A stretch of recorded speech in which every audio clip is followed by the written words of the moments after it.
Hello guys, कैसे हैं आप सब। आज के इस वीडियो में हम रिवाइज करने वाले हैं एक chapter that is section 68 bye back of shares. तो चलिए शुरुआत करते हैं आज का ये वीडियो। सो गाइस, सबसे पहले तो मैं आपको ये बता दूं कि मैं आपको buy back of share revise करवाऊं उससे पहले जरूरी है मुझे आपको कुछ कॉन्सेप्ट्स रिवाइज करवाना जो कि आपने शायद अपने फाउंडेशन में या कभी ना कभी तो पढ़े होंगे। जिसमें से एक है अकाउंटिंग फॉर इसॉप्स हो गया, या फिर accounting for cancellation of own debentures हो गया, या फिर अकाउंटिंग फॉर बोनस शेयर हो गया। क्योंकि ना कहीं जब आप इस चैप्टर के क्वेश्चंस प्रैक्टिस कर रहे होगे तो आपको ये क्वेश्चंस जो ये कॉन्सेप्ट्स हैं ये बहुत हेल्प करने वाले हैं। जिसमें से सबसे पहले हम देखते हैं अकाउंटिंग फॉर बोनस इशू। तो बोनस इशू की अकाउंटिंग बहुत सिंपल होती है कि हमें capital redemption reserve, general reserve या सिक्योरिटीज प्रीमियम में से या फिर पीएनएल अकाउंट में से बोनस देना होता है। तो एंट्री पास हो जाती है CRR debit, securities premium debit, general reserve debit, PNL debit to आपका bonus shares. And then entry pass होती है bonus share account debit to equity share capital. Then इसके बाद बारी आती है ओन डिबेंचर्स की। ओन डिबेंचर्स का मतलब क्या होता है, जब हम अपनी मार्केट से अपने ही डिबेंचर्स वापस खरीद लेते हैं। अब जब आप मार्केट से अपने डिबेंचर्स खरीदोगे तो आप एंट्री पास करोगे on debentures account debit to bank account. लेकिन प्रॉब्लम यह है कि आप अपने ही डिबेंचर्स में इन्वेस्टमेंट नहीं कर सकते। तो इसका मतलब आपको अपने डिबेंचर्स को कैंसिल करना पड़ेगा। अब जब आप अपने डिबेंचर्स को कैंसिल करोगे तो ओन डिबेंचर को जो आपने डेबिट किया था वो क्रेडिट कर दोगे। जो आपके पास डिबेंचर पड़े हैं, जो आपकी लाइबिलिटी है, उसे डेबिट कर दोगे। जो डिफरेंस होगा, चाहे प्रॉफिट हो या लॉस, वो ट्रांसफर हो जाएगा प्रॉफिट एंड लॉस अकाउंट में। राइट। इसके बाद बारी आती है इसॉप्स की। इसॉप्स इज वेरी सिंपल, ध्यान से समझेंगे तो पहली बारी में समझ आएगा। मैं आपको मार्केट में जो शेयर 100 रुपए का चल रहा है, मेरा जो शेयर मार्केट में 100 रुपए का चल रहा है, अगर आप मेरे पास 3 साल लगातार काम कर लेते हैं तो मैं आपको ये शेयर 40 रुपए में दे दूंगा। अब सवाल ये आया, मार्केट में शेयर चल रहा है 100 का, मैं आपको 40 में दे रहा हूं, मतलब मुझे खुद 60 रुपए जोड़ने पड़ेंगे। तो 3 साल बाद में आपको शेयर देना है। तो मैंने पहले साल 20 रुपए जोड़े, मैंने दूसरे साल 20 रुपए जोड़े, मैंने तीसरे साल 20 रुपए जोड़े। अब तीसरे साल के एंड में मैं आपको बोलूंगा लाओ मुझे 40 रुपए दो, और ये 100 रुपए का शेयर मैं आपको दे दूंगा। परफेक्ट है। तो इसकी क्या एंट्री पास होगी, जब सबसे पहले मैं 100 रुपए 20 रुपए जोड़ूंगा तो मैं एंट्री पास करूंगा employee compensation expense account debit to ESOP outstanding.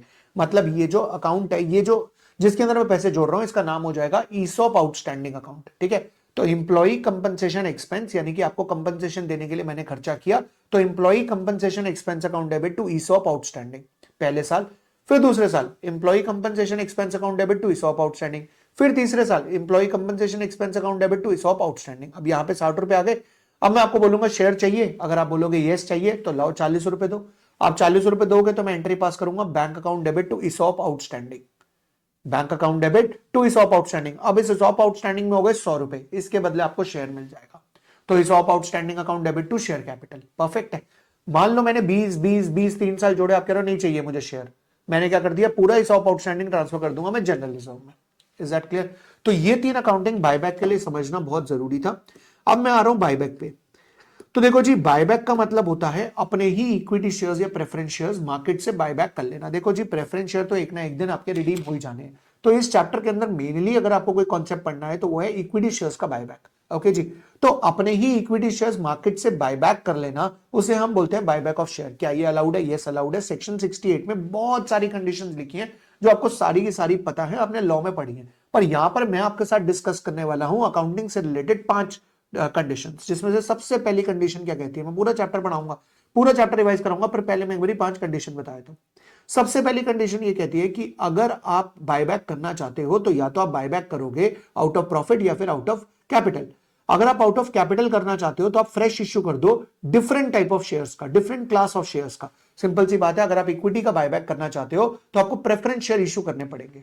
तो जितने आपको बायबैक करने हैं, जिस फेस वैल्यू का आपको बायबैक करना है, उसी फेस वैल्यू का आपको प्रेफरेंस शेयर इश्यू करना पड़ेगा। अगर आप प्रेफरेंस शेयर का फ्रेश इश्यू नहीं करना चाहते तो आप सीआरआर क्रिएट कर लीजिए उसी फेस वैल्यू का। सिंपल सी बात बोलूं तो face value of shares to be bought back should be equal to the face value of redeem, face value of the fresh issue of preference share plus CRR. यानी कि आप चाहो तो दोनों का कॉम्बिनेशन भी कर सकते हो। याद रहे, CRR can be used only for bonus. ये बेसिकली जो होता है ना, क्योंकि देखो सिंपल सी बात क्या है यार, आपने सबसे पहला पैसा देना होता है क्रेडिटर्स को, उसके बाद देना होता है प्रेफरेंस को, उसके बाद देना होता है इक्विटी को। अब आप चल दिए सीधा सीधा इक्विटी को बायबैक करने, मतलब आप अपने इक्विटी शेयर होल्डर को पैसा दे रहे हो। तो वो ये कहता है to safeguard the interest of creditors, lenders, financer, preference shares, section 68 बनाया गया।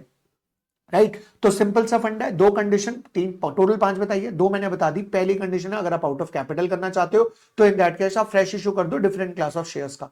और अगर आप आउट ऑफ प्रॉफिट करना चाहते हो तो जितनी फेस वैल्यू का बायबैक करना चाहते हो आप उतने का क्या क्रिएट कर दो, CRR, and CRR can be used only for bonus. CRR आप क्रिएट कर सकते हो सिक्योरिटीज प्रीमियम, जनरल रिजर्व और पीएनएल अकाउंट से। याद रहे इस चैप्टर के लिए बायबैक के लिए सेक्शन 68 के लिए securities premium shall be considered as the free reserve, free reserve मान लिया जाएगा। ओके जी।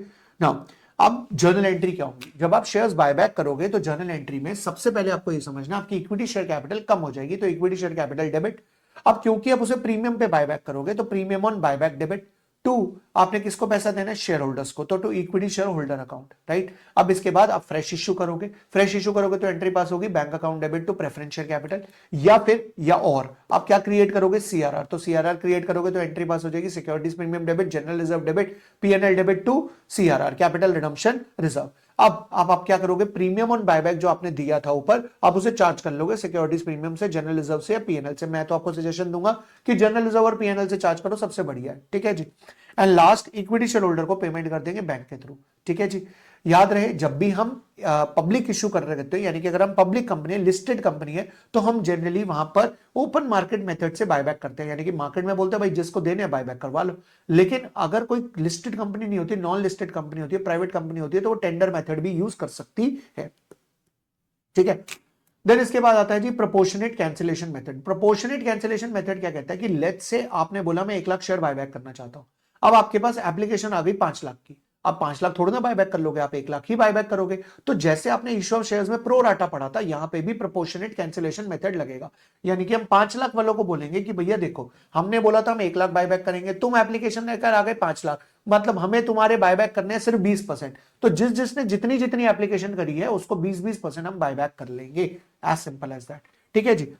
जी 3 मेन कंडीशन है जिसका आपको खास ध्यान देना है। अब एक तो बिल्कुल कंसंट्रेशन के साथ ध्यान दीजिए, 3 मेन कंडीशन और है, मैंने टोटल 5 बोली थी, पहली बताई थी मैंने आपको आउट ऑफ कैपिटल के लिए फ्रेश इशू करना पड़ेगा प्रेफरेंस शेयर का, दूसरी बताई मैंने आपको या तो सीआरआर क्रिएट कर लो या इन दोनों को कॉम्बिनेशन बना लो। अब बेटा 3 कंडीशन और है, ध्यान से सुनो। पहली कंडीशन ये कहती है कि आप कितने मैक्सिमम शेयर्स बायबैक कर सकते हो, कितने मैक्सिमम शेयर बायबैक कर सकते हो, आपकी इक्विटी शेयर कैपिटल प्लस आपकी प्रेफरेंस शेयर कैपिटल प्लस आपकी reserves and surplus, free reserves, basically आपकी पेड अप कैपिटल और फ्री रिजर्व्स, उन दोनों को प्लस करके 25% से ज्यादा आप बायबैक नहीं कर सकते। अब इसमें सवाल यह आया, इक्विटी शेयर कैपिटल अमाउंट है, प्रेफरेंस शेयर कैपिटल अमाउंट है, यानी कि पेड अप कैपिटल अमाउंट है, प्लस कर रहे हो आप उसमें फ्री रिजर्व भी अमाउंट है, तो उसका 25% जो आएगा वो भी अमाउंट होगा, पर मुझे तो नंबर ऑफ शेयर चाहिए, तो हम उसको डिवाइड कर देंगे ऑफर प्राइस से। ऑफर प्राइस यानी कि आप कितने में बायबैक करने वाले हो, तो equity share capital plus preference share capital आपकी पेड अप कैपिटल हो जाएगी, पेड अप कैपिटल में ऐड कर लो फ्री रिजर्व्स, उसका 25% डिवाइड कर दो उसे ऑफर प्राइस से, ये आ गया आपके पास मैक्सिमम नंबर ऑफ शेयर आप कितने बायबैक कर सकते हो। इसके बाद दूसरी कंडीशन ये कहती है कि आपकी डेट इक्विटी रेशियो 2 से नीचे नहीं होनी चाहिए, तो इसके लिए हम क्या करेंगे, सबसे पहले मेंटेनेबल इक्विटी निकालेंगे। मेंटेनेबल इक्विटी का फॉर्मूला हो जाएगा डेट अपॉन 2, जैसे कि डेट इक्विटी रेशियो 2 है तो डेट अपॉन इक्विटी 2 है, तो इक्विटी हो जाएगी डेट अपॉन 2। अब जितने भी आपकी कंपनी में डेट है, जितने भी डेट है, करंट नॉन करंट दोनों डेट्स को उठा लो, डेट को लिखो और डेट अपॉन 2 कर दो, डेट अपॉन 2 करोगे आपके पास आ जाएगा कि आपको इतनी इक्विटी मेंटेन करनी है। नाउ ध्यान से सुनिएगा, प्रेजेंट इक्विटी में से मेंटेनेबल इक्विटी माइनस कर लीजिए, present equity minus maintainable equity.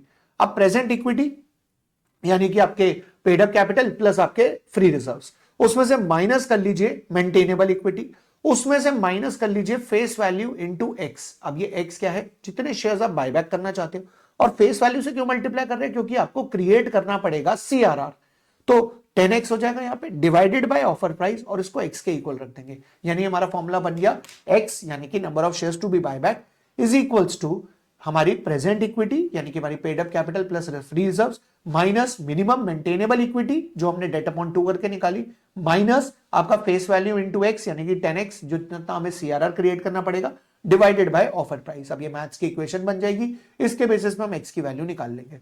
और last but not the least, आप अपने नंबर ऑफ शेयर्स का 25% से ज्यादा बायबैक नहीं कर सकते, यानी कि जितने भी आपके नंबर ऑफ शेयर्स है, एग्जिस्टिंग नंबर ऑफ शेयर्स, आप उसको 25% से मल्टीप्लाई कर दो, ये आपके पास आ जाएंगे कितने आप बायबैक कर सकते हो।